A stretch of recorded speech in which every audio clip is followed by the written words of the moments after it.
Can y'all see me? All right. Hey, y'all. It's Sia Moore here. Bring you moments of more. I just want to talk for a little bit. And that man literally told me, he was like, when it comes to stuff like this, he said, honestly, just apply for stuff. He said, because even if you don't end up liking something, at least you know you didn't like it. I got some rolled ice cream from, you know, We Go Fruity Pebble Rainbow Sprinkle. I really want to talk. I just want to talk y'all head off a little bit. So, for those of you who don't know, my name is Sia Moore. I started Moments of More because I like to talk, and I feel like there are a lot of the times I might be talking to people and we might not always share the same interests, or they might not want to talk about it as much as I do. So I felt like I want to post some things on YouTube, because I know that for someone to look at a YouTube video, you got to be somewhat interested in it, whether it be because of the title or something that's in the thumbnail. Like, you're only gonna click on it if it piques your interest. So I feel like I really want to just build a community, because I know there are going to be a couple things that I'm interested in and I want to voice my opinion on and share my opinion. And I know that it might be somebody out there who ain't got nobody to talk to it about. And it's like, we can talk in the comments, we can create a community, we can have a whole conversation going. That's kind of the goal. I just want to share different parts of my life, like little vlogs and stuff like that, and then just share my opinion on things. And that's why you'll see in my banner on the channel that I have life and think pieces, because that's what it is. It's life and whatever I got opinion on for the day. I normally post on Mondays. It's currently Thursday right now, but I just been want to talk about something, so I don't really know what I'm talking about yet.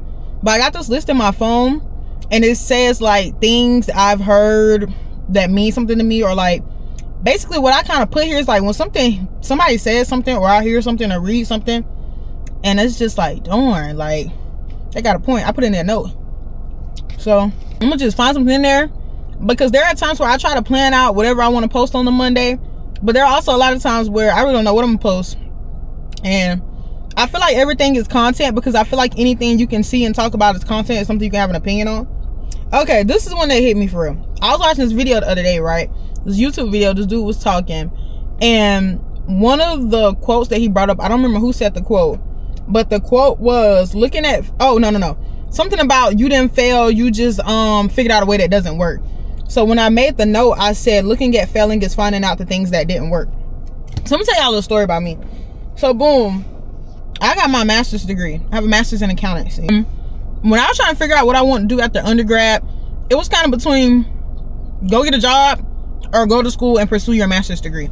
So one of the things I was doing is that I was going and applying to different jobs. Some of them because I was interested in them, and some of them just because I was qualified and wasn't necessarily interested in them, but I didn't know what I really wanted to do. What kind of drew me to accounting is that I've always kind of had the business personality. When I was younger, I always tell people this, when I was younger, I used to watch movies and I used to see people sitting around a table, movies, TV shows, they were always in like a business type setting, dressed up nice, maybe giving a presentation or just sitting around the table sharing their opinions. And I'm just like, I don't know what I want to do, but I know I want to sit at that table. Like, I know that I want to have a job that allows me to sit at the table and voice my opinion and speak on things. So as school went on, as I got older, and I finally just figured out like what majors were and stuff like that, because that was like just me thinking young. Like, I'm like 8 years old, like, oh yeah, I'm gonna stand in front of a room and lead a presentation. So then as I got older, and when I was getting ready to go to college and figuring out my major, I did so many, like, what should I major in quizzes, answering different questions about things that I'm interested in. And I just kept getting business related things. So I majored in business with a concentration in accounting, because the school I went to didn't have a accounting major. And then when I was trying to figure out what I was going to do after I graduated school, I was like, dang, I could go to grad school, pursue my education in accounting, or I could just go to work. But with me majoring in business, I feel like I touch so many different parts of business and accounting, and it's so broad. Like, it's not as niche as some people think it is. It's so broad. So I feel like I touch so many different pieces of business and accounting. It's just kind of like, dang, I can really go anywhere I want, but what am I going to do? So at the time, this is the crazy thing about it, y'all. At the time, to be a CPA, which is a certified public accountant, you had to have 150 hours and like, I want to say like 2 years of experience working in the accounting profession to be able to get your CPA licensure.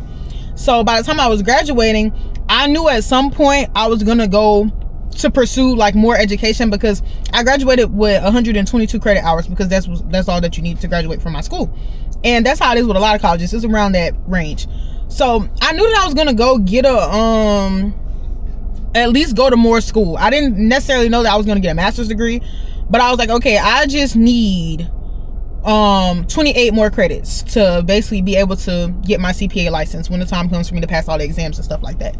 So I was kind of thinking, because I was just like, dang, at that point I was over school. I'm like, I don't want to go back to school. Like, I don't want to go back to school. So I would be going to job fairs and different events. But I met this one man at ScanSource, by the way. I don't remember his name, but I was at a ScanSource job fair, and I met this guy, and we were just talking because they had it set up, all their different departments and stuff. It was set up as like departments, or like, I think that's how it was set up. It's set up with like different departments. So I had like at least 2 to 3 people from each department at a table telling you about whatever it is they do in their department. And I was basically explaining to this guy, because when they're trying to figure out whether or not they want to hire you, if you would be a good fit, they ask you questions, they ask you things about yourself. And all I knew was that I was graduating in a few months, and I either needed a job or wanted to go to school. And I was basically saying how I didn't know what I necessarily wanted to do, because schooling is so broad. When it comes to like, you get any job, like the job search can be broad, because it's just like, yeah, I like business, yeah, I like accounting, but what am I going to do with it? And that man literally told me, he was like, when it comes to stuff like this, he said, honestly, just apply for stuff.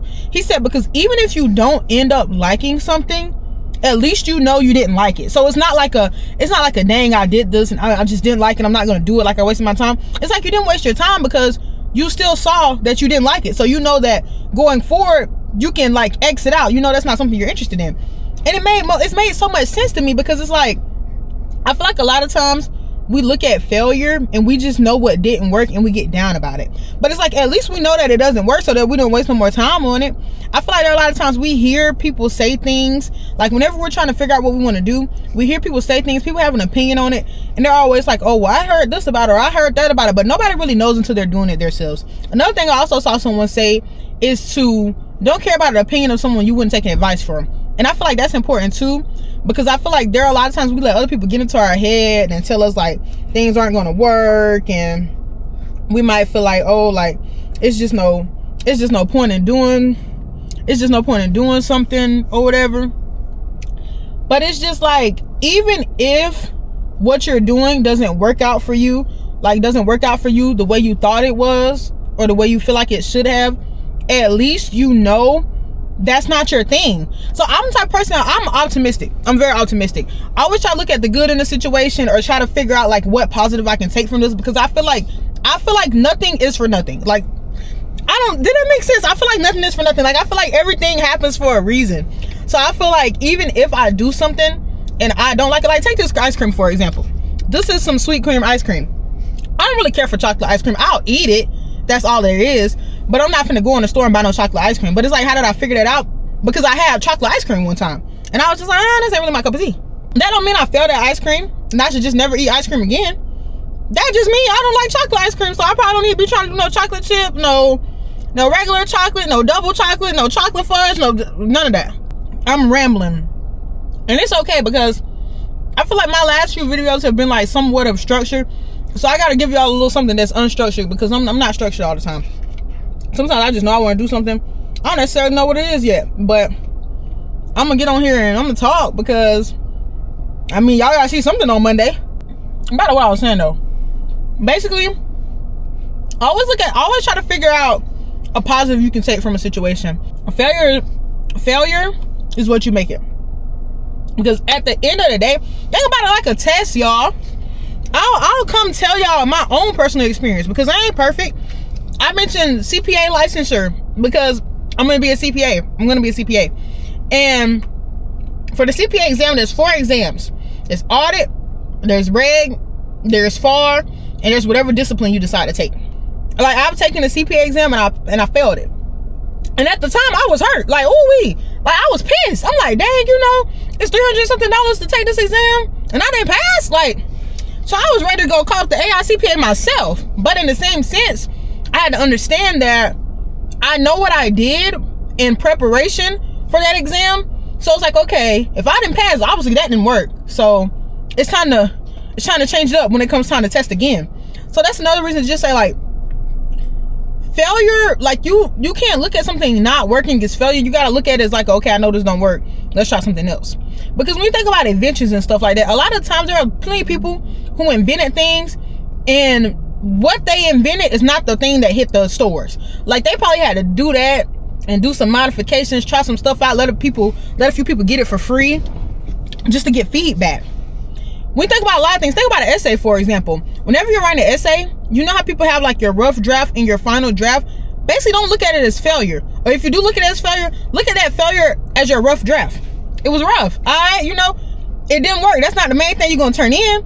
But at least you know, you get somebody to peer review it, you look over it again. When you're in a better headspace, when it ain't 12 o'clock in the morning, and you didn't have some sleep, and you can look at it next day, you look at it again, you be like, okay, yeah, I see why this sound crazy. I see why this didn't work out.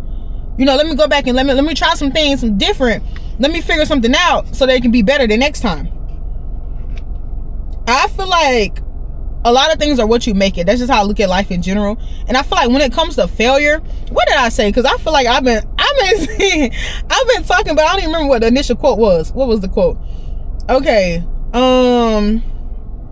Looking at failing is finding out the things that didn't work. Yeah, basically, failing doesn't have to be a bad thing.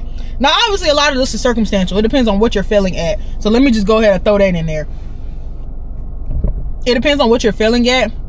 But at the same time, y'all, there are some things where we do get retries. Like, a lot of things in life aren't just one and done. There are a lot of times we get times to try it again. So it's like, just because you failed that one time don't mean you necessarily failed at life. It just means you can't do it that way no more.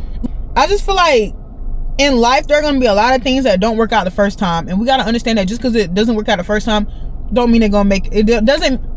Just because it doesn't work out the first time doesn't mean it's not going to work out the second time. And if it don't work out the second time, that don't mean it ain't gonna work out the third time. There are a lot of things in life that we get multiple tries for. Now, some things we don't get multiple tries for, like life. We ain't cats. We ain't got 9 lives, okay? When it comes to life, you got to treat that with caution. Proceed with caution when it comes to life.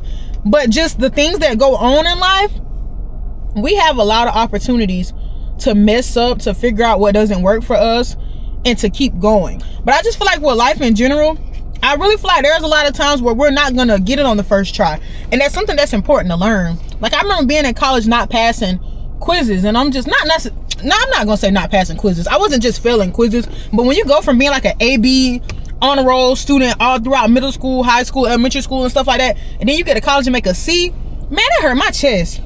But I'm a fan of saying you live and you learn, because it made me a better person at some point. But yeah, y'all, that's all I got for y'all. My ice cream about to melt, so I'm finna eat my ice cream. Y'all have a good one. I'll see y'all in the next video. And yeah, just welcome to my TED Talk. Welcome to my thank you for my TED Talk. That's the end of my Mora moment for now. If you're seeing this, it's probably a Monday, because what? If you're seeing this, it's probably a Monday, because Mondays are for more. But yeah, I'll see y'all in the next one. I'm about to eat my ice cream, y'all. My ice cream is melting. Like, look at this. So I will see y'all in the next one. Peace.